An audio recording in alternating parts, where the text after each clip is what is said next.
ဒီနေ့တော့ trading platform တွေမှာမြင်နေရလေးရှိတဲ့အမြတ်နဲ့အရှုံးကိန်းဂဏန်းတွေရဲ့နောက်ကွဲကအကြောင်းကိုတေးသေးချာချာလေးရှင်းပြတော့မှာပါ realized P&L နဲ့ unrealized P&L ဆိုတာဘာလဲဘယ်လိုတွေကွာခြားသလဲဆိုတာကိုအတူတူလေးလက်ကြည့်ကြအောင်ပါ trading screen ကိုကြည့်လိုက်တဲ့အခါအစိမ်းရောင်အနီရောင်ကိန်းဂဏန်းတွေကစက္ကန့်နဲ့အများဖြောင်းလဲနေတာကိုမြင်မှုကြပါမယ်အဲ့လိုကြည့်ရင်ဒါတွေကတကယ်ရောပါကိုဆိုးလို့ရလဲလို့တွေးပြီးပါမယ်အခုမြင်နေရတဲ့အမြတ်ကတကယ်ပဲကိုယ်ပိုက်ဆံဖြစ်သွားပြီလားဒါမှမဟုတ်အရှုံးဆိုရင်ရောတကယ်ရှုံးနေပြီလားဆိုရင်မေးခွန်းတွေကိုဒီနေ့အဖြေရှာတော့ကြပါမယ်ပထမဆုံးအနေနဲ့ PLA ရဲ့အခြေခံသဘောတရားကိုနားလည်ဖို့လိုပါတယ် PLA ဆိုတာကတော့ profit and loss တနည်းအားဖြင့်အမြတ်မဲ့အရှုံးကိုဆိုလိုတာပါဒါပေမဲ့အရေးကြီးဆုံးက PLA မှာကိုပဲတည်ထားတဲ့မတူညီတဲ့အမျိုးအစားနှစ်ခုရှိနေတယ်ဆိုတာပါပဲကဲဒီအကြောင်းအရာကိုဇလန်လေးတစ်ဖို့လိုမျိုးဖွင့်ထားစေ trade တစ်ခုနဲ့စလိုက်ကြရအောင်ဒါကနေတစ်ချက်ပထမဆုံး PL အမျိုးအစားဖြစ်တဲ့ floating PL ဒါမှမဟုတ်စက္ကူပေါ်ကအမြတ်အရှုံးဆိုတာဘာလဲဆိုတာကိုကြည့်ကြမယ် unrealized ဒါမှမဟုတ် floating PL ဆိုတာက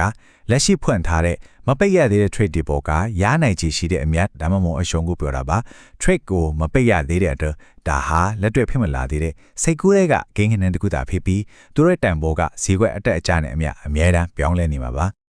ဟုတ်ပြီတာဝပိုပြီးရှင်းသွားအောင်လက်တွေ့ trade ဥပမာလေးတစ်ခုနဲ့ကြည့်ကြည့်ရအောင်ဗျ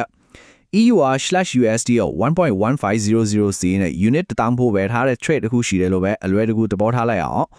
အဲ့ဒီလို trade ဖွင့်ထားတော့မှပဲဈေးကွက်ကမထင်မှတ်ပဲပြောင်းလဲသွားတယ်ဆိုပါတော့ဝယ်ထားတဲ့ USD ရဲ့ဈေးကကျသွားတဲ့အခါဘာဆက်ဖြစ်မလဲ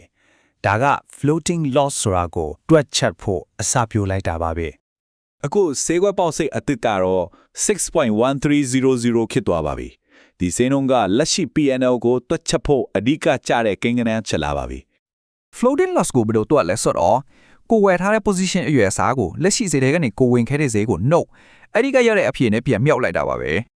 အဲ့တော့ရလတ်ကအနုဒေါ်လာညီရပါဒါပေမဲ့တတိထားမှာကဒါဟာ floating loss ပဲရှိသေးတယ်စကူဘောကအရှုံးလို့ခေါ်ကြတယ်လို့ပေါ့ trade ကိုမပိတ်မချဲဒါကတကယ်ရှုံးသွားတာမဟုတ်သေးပါဘူး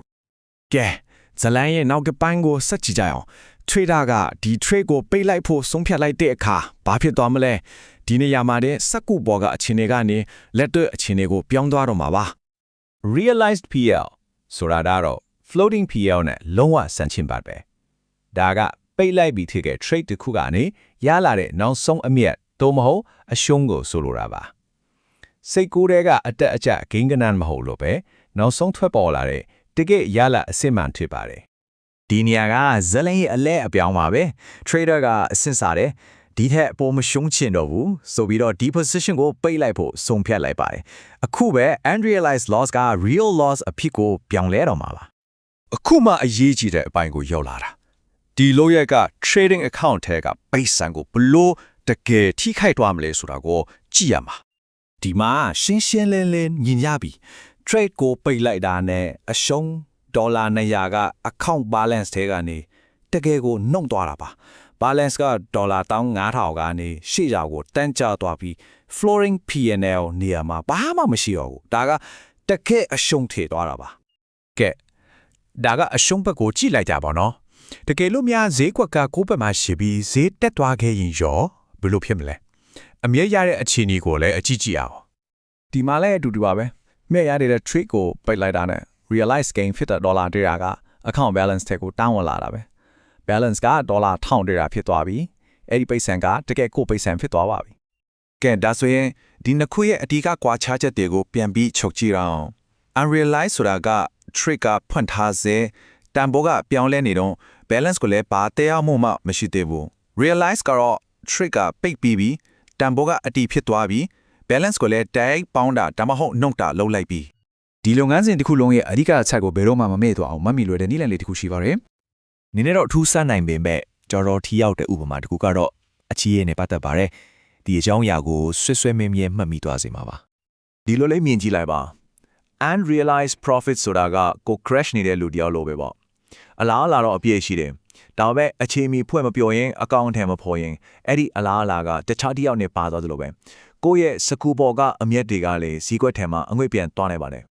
ကဲအဓိကမှတ်ရမယ့်အချက်တွေကိုအနစ်ချုပ်ပြန်ပြောရရင် unrealized PL ဆိုတာဖွင့်ထားစေ trade တွေပေါ်ကစက်ကိုပေါ်ကအမျက်အရှုံးမှာ realized PL ကတော့ပိတ်ပြီးသား trade တွေကနေရတဲ့တကယ်ပိတ်ဆံပါ realize ဖျောက်တစ်ခုတည်းကတာ account balance ကိုတကယ်ပြောင်းလဲစေပါလေပြီးတော့အမြတ်ဆိုတာ position ကိုမပိတ်မချင်းကိုပိုက်ဆံတကယ်ဖြစ်မလာသေးပါဘူး နောက်ဆုံးနဲ့အရေးကြီးဆုံးကွာခြားချက်ကတော့ realize profit ဆိုတာတကယ်ပိတ်ဆံ